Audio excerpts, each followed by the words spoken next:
En esta lección desarrollaremos la técnica de comunicaciones con efectos más directos sobre el porcentaje de ventas de un producto, la publicidad. Hay una tendencia a identificar el origen de la publicidad con los medios de comunicación actuales. Nada más lejos de la realidad. A lo largo de la historia, la publicidad se ha utilizado con fines muy diversos, desde tiempos remotos. Los arqueólogos afirman haber encontrado entre los restos de construcciones romanas paredes pintadas que anunciaban concursos de gladiadores. Los fenicios utilizaban murales pintados en la roca, haciendo publicidad de los productos con los que comerciaban. Los pregoneros, que todavía existen en algunos pueblos de nuestro país, constituyen una tradicional forma de dar publicidad a los asuntos locales. Actualmente, las publicaciones escritas, televisión y radio son los medios que utiliza la publicidad para conseguir mayor alcance. Por otra parte, la publicidad ha abierto sus campos y no solo se utiliza para fines comerciales. El gobierno, los ayuntamientos, los partidos políticos en tiempos de elecciones o entidades con fines sociales la utilizan de la misma forma que las empresas para motivar determinados comportamientos o evitar otros. Pero para que la publicidad cumpla su objetivo final, debe estar integrada formando la llamada campaña publicitaria. La campaña publicitaria tiene unas cualidades muy precisas. No se trata de un anuncio aislado, sino de una serie de acciones con características comunes, fijadas durante un tiempo concreto y con un objetivo también común. A la hora de diseñar una campaña publicitaria, el especialista en marketing sigue un proceso que implica establecer unas metas concretas, tomar decisiones respecto al presupuesto total de comunicación, el mensaje y los medios a través de los cuales se va a expandir. También tiene que evaluar la campaña y planificarla. Comencemos estudiando la fase primera, establecer las metas u objetivos que se quieren conseguir. Los objetivos publicitarios generales son tres: informar de la existencia y características de un producto, estrategia adecuada para los de nuevo lanzamiento en fase de introducción; persuadir de sus ventajas frente a la competencia, sugiriendo nuevos usos de productos ya existentes en el mercado. El tercer objetivo puede ser recordar la existencia de un producto, evitando que la publicidad de otras marcas dirija hacia ellas la atención del consumidor. La publicidad persuasiva es muy diferente a la informativa. Trata de poner en la mente del consumidor una marca concreta, diferenciándola de las demás y motivando su compra. A la hora de persuadir al cliente, se utiliza en muchos casos la comparación indirecta, estableciendo una superioridad de la marca que patrocina la publicidad frente al otro producto comparado. Una vez establecida la meta publicitaria, el proceso continúa decidiendo la parte del presupuesto de comunicaciones dedicado a publicidad. Este proceso, como vimos en la lección anterior, será mayor en las etapas de introducción y crecimiento del producto frente a las etapas de madurez y declinación. Otro elemento imprescindible antes de decidir el presupuesto publicitario es determinar la posición de la competencia. Observemos a este gerente. Está elaborando el presupuesto de publicidad para este año, con un monto total en torno a los 3 millones de pesetas. Antes de cerrarlo, estudia la estrategia de su competidor más cercano y observa que insertará un total de 20 anuncios en 3 publicaciones diferentes. Dadas las tarifas de estas publicaciones para anuncios de media página, es fácil calcular el presupuesto del competidor, casi 1 millón de pesetas superior al suyo, lo que le hará reflexionar antes de cerrar su presupuesto en 3 millones. Otro criterio que sirve para determinar el presupuesto de publicidad consiste en valorar el coste de una campaña en base a los objetivos deseados. Para ello es necesario determinar dos parámetros: la cobertura y la frecuencia de contactos o exposiciones al anuncio que se desea obtener. La cobertura se define como el porcentaje de personas del mercado objetivo que recibirán al menos un contacto durante la duración de la campaña. La frecuencia es el número medio de contactos que recibirá la persona promedio que ve el anuncio. Existe un umbral por debajo del cual el anuncio ni siquiera llega a ser recordado. Este umbral, según los estudios realizados, es de 3 o 4 contactos por persona. Supongamos una empresa que lanza un producto para un mercado potencial de 10 millones de individuos. La empresa establece como meta de la campaña para el producto que al menos el 20% del mercado objetivo lo pruebe, es decir, 2 millones de personas. Asesorados por los técnicos de publicidad, suponen que 1 de cada 4 personas que vieran suficiente número de veces el anuncio probaría el producto. A la hora de determinar cuántas veces son suficientes, estiman que 8 impactos de un spot son cifra suficiente no solo para que el espectador lo recuerde, sino para que 1 de cada 4 espectadores sometidos lo pruebe. Como el objetivo es que lo pruebe el 20% del mercado, y solo 1 de cada 4 personas que vea 8 veces el anuncio lo va a hacer, necesita conseguir una cobertura de 8 millones de personas para asegurar 2 millones de pruebas. Puesto que la frecuencia eficaz buscada es de 8 veces por persona que vea el anuncio, la empresa anterior debería buscar 64 millones de contactos para su campaña. Cada medio tiene su propio índice de audiencia, bien conocido por los publicistas. Si nuestra empresa escogiera una hora de televisión con una audiencia de 7 millones de personas, para obtener 64 millones de contactos, necesitaría 9 apariciones del anuncio. Ahora, ya basta conocer el coste de cada aparición para valorar el precio global de la campaña.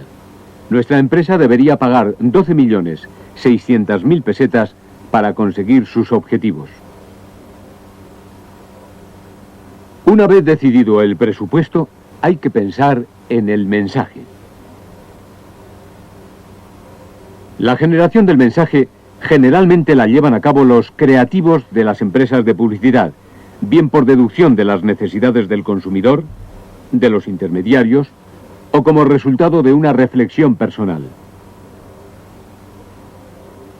Siempre surgen varias ideas que dan lugar a distintos mensajes, de los cuales hay que seleccionar uno basándose en criterios racionales. Un mensaje ha de ir bien conformado, es decir, con un contenido que diga algo, una estructura lógica que permita entenderlo y un formato atractivo. En cuanto a su contenido, el mensaje ha de ser exclusivo, es decir, contener algún distintivo que lo diferencie de la competencia. Ha de ser descriptivo y mostrar las cualidades más importantes del producto. El mensaje ha de ser sincero y creíble, de forma que se puedan demostrar las cualidades anunciadas. Después, hay que darle vida. Los contenidos más utilizados por los expertos son de tipo racional, moral o emocional, pues aseguran la identificación del mensaje con una gran cantidad de individuos. Un contenido racional hará énfasis en la calidad o la economía del producto. Las referencias emocionales, como el amor, la alegría o el sexo, son diseños muy actuales y están destinados a hacer recordar el producto, asociándolo con un conjunto de valores, apetencias y deseos generalizados en el segmento de mercado objetivo. Por último, un contenido moral incluirá sentidos del bien y el mal, utilizando en el mensaje temas como la ecología, el racismo o la igualdad entre hombres y mujeres. Este tipo de mensajes se utiliza en gran medida para concienciar al ciudadano en sus tareas de convivencia. Otro aspecto que influye directamente sobre la eficacia del mensaje es dotarle de una estructura lógica e inteligible y adecuada a los presupuestos culturales de la audiencia objetivo. Hay tres aspectos de la estructura del mensaje de especial significación. En primer lugar, hay que decidir si el mensaje será cerrado o abierto, esto es, si debe llegar a una conclusión explícita, o por el contrario, dejar que la audiencia la obtenga por sí misma. En segundo lugar, es necesario decidir si el mensaje debe limitarse a elogiar al producto, o si su credibilidad aumenta reflejando alguno de sus defectos. Por último, es importante decidir el orden de presentación de los argumentos, pudiendo situar al principio los más fuertes, o por el contrario, seguir un orden creciente. Estos aspectos de estructura deben decidirse en base al segmento objetivo. Por ejemplo, las audiencias más educadas son más accesibles ante mensajes abiertos y bilaterales, en los que la obtención de la conclusión corresponde a la audiencia, y donde no se ignoren totalmente los aspectos negativos del producto. En cuanto al formato del mensaje, depende del canal a través del cual se mueva. Es muy distinto elaborar un mensaje para emitir por radio, donde la voz persuasiva del locutor y su entonación es fundamental, a editarlo en una publicación escrita, donde el color y el texto serán los auténticos vehículos de información. Tras elaborar el mensaje, hay que buscar un canal de comunicación eficaz, es decir, seleccionar el medio a través del cual se va a propagar. En este sentido, los últimos estudios muestran este orden de eficacia publicitaria: televisión, radio y publicaciones. Todos los medios presentan ventajas e inconvenientes. La televisión, por ejemplo, tiene un gran alcance debido a la tensión que genera en el espectador la doble información audiovisual en movimiento. Sin embargo, se trata de una publicidad muy cara y poco selectiva, pues alcanza a todos los segmentos del mercado. La radio tiene todavía mayor expansión geográfica y demográfica que la televisión, y a un coste bajo, pero todo depende de la voz que exprese el mensaje, y además el oyente presta menor atención que en televisión, pues se trata de un medio combinable con otras tareas. En cuanto a publicaciones, la prensa demuestra cubrir bien el mercado local, con un alto grado de credibilidad, con el inconveniente de su corta vida y en ocasiones una calidad de reproducción bastante deficiente. Las revistas son mucho más selectivas, tienen vida más larga y la reproducción es mucho mejor, pues admite el color. El problema es la reserva de espacios. Es difícil conseguir una contraportada o una última página que están reservadas durante largas temporadas. Los anuncios en valla son muy flexibles y actúan sobre el consumidor por repetición del mensaje. Tienen un coste bajo y poca competencia.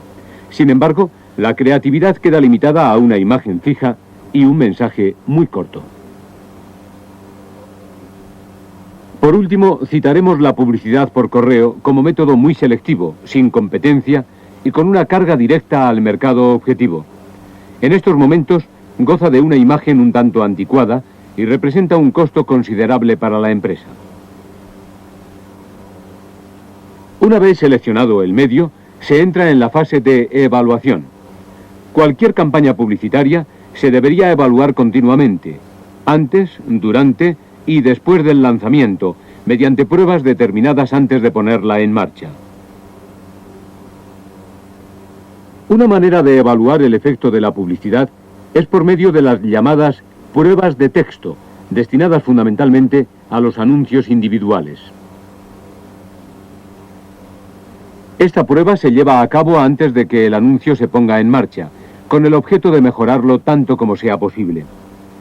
Consiste en un cuestionario destinado a varios consumidores del mercado objetivo, en el cual se pregunte acerca de su contenido. Con él se pretende extraer el grado de atención e interés que genera, la cualidad que más identifica el consumidor, el texto, el color o el afecto que despierta.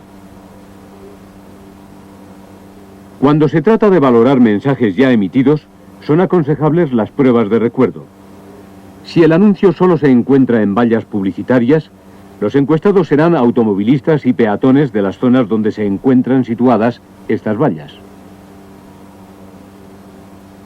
Se solicita que hagan memoria y describan todo lo que pueden recordar. Los resultados pueden dar muchas sorpresas, indicando qué parte del anuncio se retiene más fácilmente por el consumidor. Por último, un aspecto decisivo de la campaña publicitaria es su planificación en el tiempo. Dos son los temas a decidir en este asunto: la ubicación de la campaña dentro del año y la distribución de los anuncios dentro de la campaña. En cuanto a la planificación anual, la mayoría de las empresas hacen coincidir las campañas publicitarias con los momentos de máxima venta en el año, como Navidad o verano, dependiendo del producto del que se trate. En general, se programa la campaña de forma que su punto álgido se adelante ligeramente respecto a la punta de ventas. También es posible programar campañas anticíclicas, con objeto de corregir la estacionalidad de las ventas. Ahora repasaremos los conceptos más importantes desarrollados en esta lección. La campaña publicitaria engloba acciones con características y objetivos comunes fijadas durante un tiempo concreto. El diseño de una campaña implica establecer metas concretas, tomar decisiones respecto al presupuesto, mensaje y medios, evaluarla y planificarla. Los objetivos más generales son informar de la existencia del producto, persuadir de sus ventajas frente a la competencia o recordar su existencia.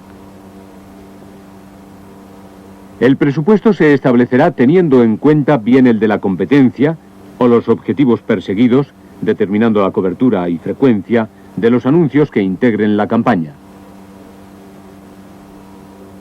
El mensaje, para ser efectivo, requiere un contenido exclusivo, racional, moral o emocional, una estructura lógica e inteligible y un formato acorde con el medio por el que se desplaza.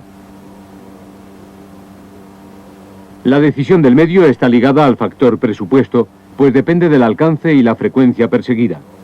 La selectividad de los medios es muy distinta, así como su coste y grado de credibilidad. La evaluación de la campaña será una acción prevista y llevada a cabo antes, durante y después de la campaña, mediante pruebas de test que midan su eficacia. Por último, la planificación decidirá el cuándo situarla y la distribución de anuncios en los distintos medios y fechas.